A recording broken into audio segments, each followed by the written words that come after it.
welcome back to my channel. My name is Brianna, also known as the Red Witch, and today we are doing kind of like a subscriber sort of suggestion video. And this is in two parts. One for Karen Jane, who asked for an explanation on whether you should do concealer before or after and what's the difference for your foundation. And another one is for Bridget Scott, who asked for a bronzer and contour explanation. So I kind of went over both of those in this video, and I hope I explained it well enough. If I didn't, just let me know. But with that being said, don't forget to like, comment, and subscribe. If you want to know when I post, feel free to hit the notification bell. It'll update you as soon as I upload a video, which is usually every Monday. I recorded Sunday. The quality of the video wasn't as great. So I decided to redo everything from then today. So I'm going to edit and upload it this evening, so you'll be seeing this Tuesday night. I hope these videos find you well, and let's get started. Alright, so today we're going to go over the difference between putting your concealer on before or after your foundation. And this is a request that I received from one of my subscribers, Karen Jane, and I wanted to kind of go over that topic for you, so that way you could make your own decision on which you prefer. So with that said, you have your options. Typically, concealers come in a couple different forms. You have liquid concealers, you have stick concealers, creams, gels, whatever. You know, there's a bunch of different formulas. And some of the most common ones you'll find are in tubes like this. This one here is the Covergirl Clean Matte Concealer. And this one's a little more liquidy, a little easier, it's lighter. And this is the E.L.F. Camo Concealer. This is a 16-hour wear product. It's also in matte finish. This one's heavier. It tends to dry down pretty quick. So this one I tend to put on under my foundation, where this one goes over. So to demonstrate that for you today, I'm going to do 1/2 under, 1/2 over. And we're going to go in with that E.L.F. Camo Concealer. And this is in shade Fair Rose. And we're just going to go under the eyes, a little bit on our forehead. And you don't have to worry about being light with this because it's going under your foundation. So you can kind of just hide any lines that it does make, but following the same steps as if you're doing it over your foundation. And I'm just going to take my Araceli Beauty Sponge and blend this in before this dries down completely. Taking that pointed end, going up and around my eye. I'm just kind of pulling that down towards my cheekbone. And as you see here, like, it doesn't want to move on my chin very much. Dragging the sponge a little bit, it helps move it. So it kind of, you just got to work with it. And going in with my L'Oreal Paris Infallible Pro Glow foundation in 201. This is classic Ivory. I'm just going to take a bit of it on the back of my hand. And I, especially in the wintertime, I prefer mixing my foundation with a little bit of whatever your favorite moisturizer is, because if you're anything like me, I suffer from dry skin. Like, as soon as winter kicks in, that's it, it's game over. So I just mix whatever moisturizer I like, and I just use the back of a brush. I use the handle of it, just mix that in, and I'll wipe the excess off onto my face, so you don't have to worry about any wasted product. Then going in with my sponge, going into that thick end, just brushing that in. Same thing in the summer. If you use a little bit of moisturizer with your foundation, it'll help you make more like a CC cream, so you don't have to have such full coverage. Especially if you're going for like a no makeup look, it'll help alleviate some of that like heavy feeling. Because even the lightest makeup, you still feel on your skin. No matter what you do, you're always going to feel it. But in the summertime, it's like you feel every drop a little bit more. And I do apologize, I am still very sick.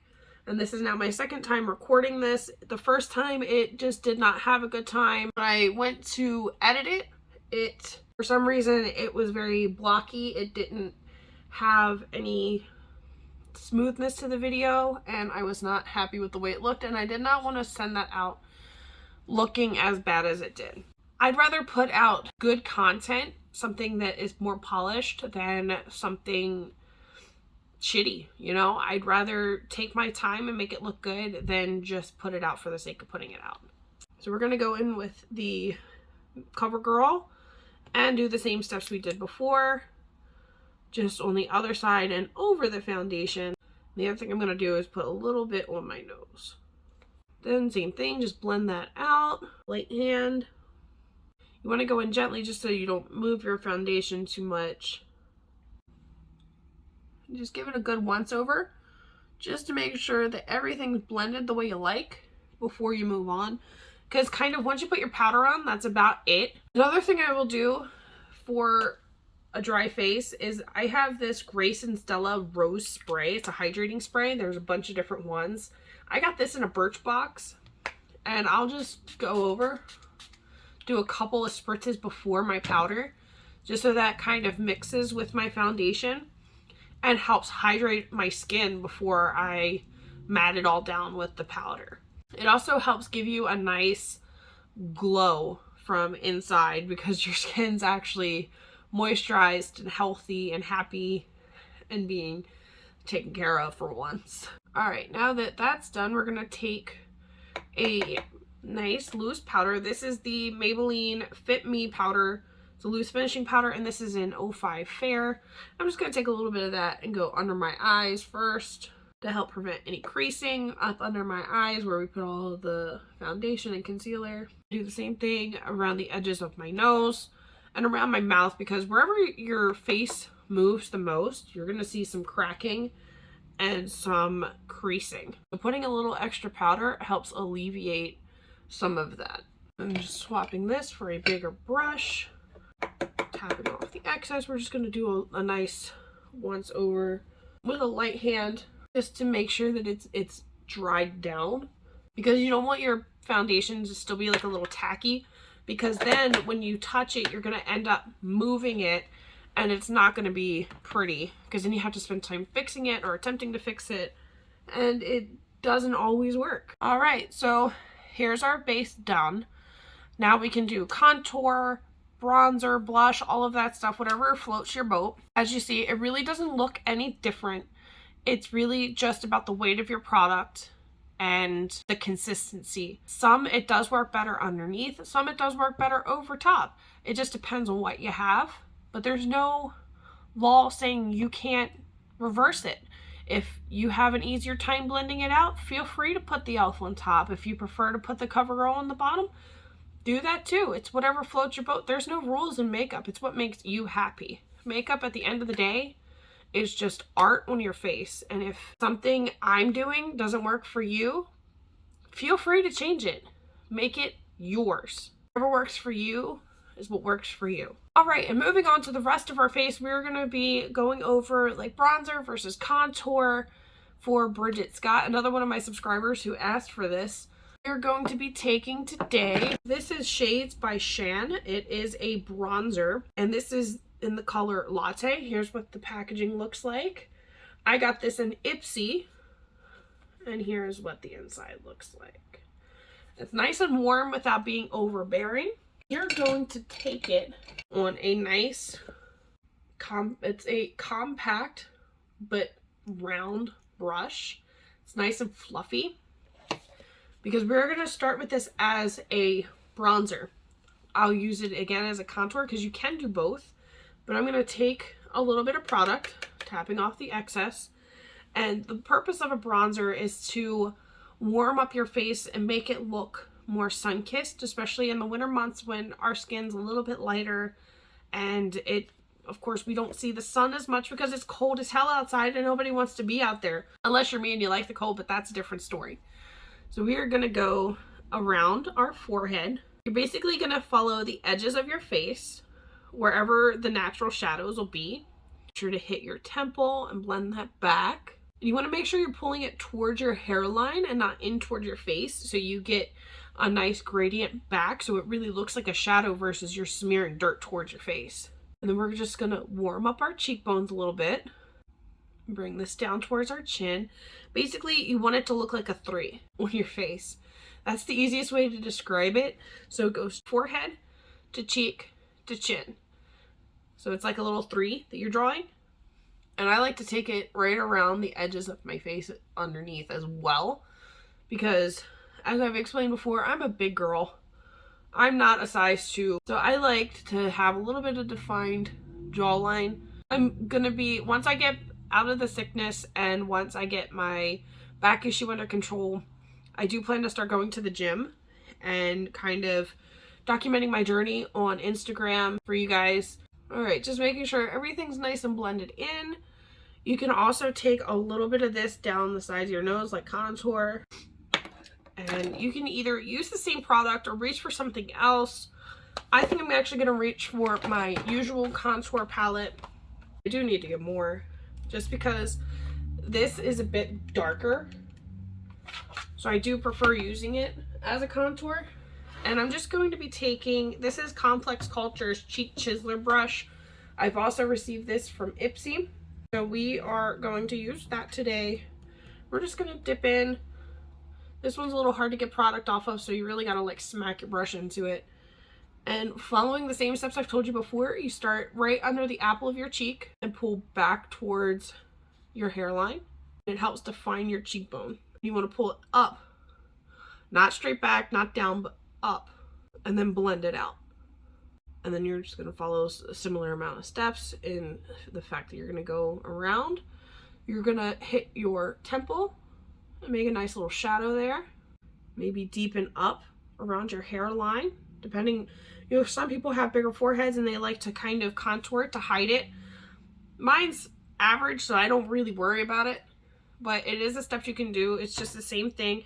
You would start, so think about it like you would think about eyeshadow, right? You would have your blending color, then you would have a crease shade, your dark shade, and then you would have a color underneath for your lid shade. So think of your bronzer as that blending shade. This would be your lid shade. So the contour would go a little further back, like your crease shade, so that you have a gradient. It's a smooth transition. And if you're ever worried that you went a little too heavy-handed with anything, you can go back in with your bronzer brush and buff it all out. Or you can go back in with your foundation sponge or brush, whatever you used. I've been really partial to the sponge recently, but you just go back over any of the spots you're concerned about, and it'll help smooth everything into place. So once that's set the way you like, we can now go in with the fun stuff. We are going in with highlighter. And one thing I have really just been having a ball with has been Makeup Revolution. I got this in Ulta. I used this once and I adore it. This is a nice palette. It's the Vintage Lace palette. And it's just, the different colorations that they have is just, it's so much fun. So I think for this, I'm going to go in with this first shade. It's white. It's like a white highlight with a bit of a peach undertone and a gold highlight on top. And I'm just going in with an angled brush. This is BH Cosmetics. It's an older brush that I've had from them for like a while. I'm going in with a bit of product. You just go right along the top part of your cheekbone and blend that up. And now you can see that shine, that glimmer, that glisten, that beautiful, gorgeous tone. You can definitely like spend all day just playing with highlighter. I never used to wear it, but I've been having a ball with it recently. Like I am absolutely just having a blast. I take a little bit on the tip of my nose and a little bit right at the top of my Cupid's bow. If you're feeling really fancy, you can put a little bit on like the high points of your forehead. So like about right here. Right here. So as you turn your head, you get a little bit of that highlight, a little bit of that shine. But it's really personal preference. It's really up to you. And then to finish off, I am going to take my Morphe Luminous Setting Spray. I got this also in Ulta. It was only, I think, $16. It wasn't that expensive. And that's one thing I really like. I like getting Ipsy because they give you some quality products for like 30 bucks a month. And it's a bargain when you consider some of the products that they give you are extremely expensive. Some of them are like 60 bucks a pop or more, and you get it for 30. So it's a good trade-off, and I like exploring different brands and different products and different product types. So it's a good way for me to explore and expand my horizons. And I also like going to Ulta because sometimes you can find really good sales and really good deals and stuff. You know, I never would have heard of or seen the Makeup Revolution. This is another one of their highlighters that I got while I was there. This is their Make an Impact Highlighter Reloaded. And I do plan to go back and get more after the new year starts, so I can kind of go over more stuff with you guys. If you have any products you want to see, just let me know and I can take a look for them while I'm there, or while I'm like in the process of buying more things. But just keep in mind, this is all coming out of my pocket, and like, if you know, I receive stuff as gifts from my family, I don't get any sort of like sponsorship. Nobody sends anything to me. This is all self-paid for. So just keep that in mind, that I might not be able to get something right away because I am an adult with bills, and you know, I do have responsibilities here for my apartment, my fiance, my life. There's a lot of, you know, real world things going on. Anyway, taking our Morphe setting spray, just gonna hold it out about a foot and spray that all over our face. And I'll tell you, this smells amazing. It's not overbearing, but it does have a slight fragrance to it. And I love it. Though I will say, this bottle does seem to be a little bit defective. It does seem to leak a bit. So just be careful. And last but not least, we're going in and doing our brows while our setting spray dies down. This is the LA Girl Brow Pomade, my tried and true. This is one I really like. And this is just in soft black. I got this for about $6 on Amazon. And going over this for New York Girl Gone South, we were talking about eyebrows, and this is something, you know, maybe it's helpful. It'll help those who either have really sparse brows, don't have brows, what have you. It's kind of a template of how to place them compared to your face. So I always take a brush, a pencil, something in a straight line like this, and when I was first shaping my brows, initially getting the form that I liked best for me, I would take a brush and put it next to my nose, and that mark is where your front should be.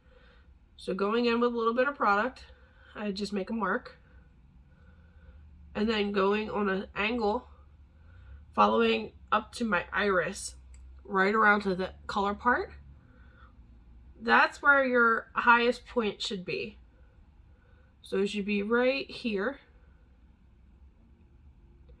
And then your lowest point, the tail of your eyebrow, should follow from your nose to the edge of your eye and up. So for mine, it would be right here.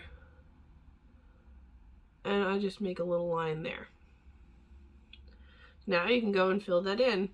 I go straight across. I like my brow sharp. Everybody else does theirs like stroke by stroke to get like a natural look. I just like mine looking sharp and angry, so people leave me alone. They'll look at me in the halls at work and they'll be like, no. But just fill that in, fixing that line we made. And of course, I do it a lot quicker because I've been doing it a long time. I've been filling my brows in like this, so it's pretty much routine to me. But you can take your time, fill it in however you like, and work on what's best for you. I'm just trying to give you some tools to work with and give you the ability to adjust and make things work in your favor. All right, and once you're done filling it in, just take a spoolie brush, any spoolie will work, and just go through your brows just to make sure that there's no harsh lines and there's no gaps in the product that you've laid. And once you're satisfied with the way your brows look, you're all done. I'm gonna go pop on some makeup and I will be right back. Alright guys, here is the finished look. I hope you all enjoyed watching this video as much as I enjoyed filming it. I gotta go get some editing and some other stuff done before I make dinner tonight, but here you go. I will see you all very soon in the next video. I hope you all have a fabulous holiday. Be kind to yourself, be kind to others. See you.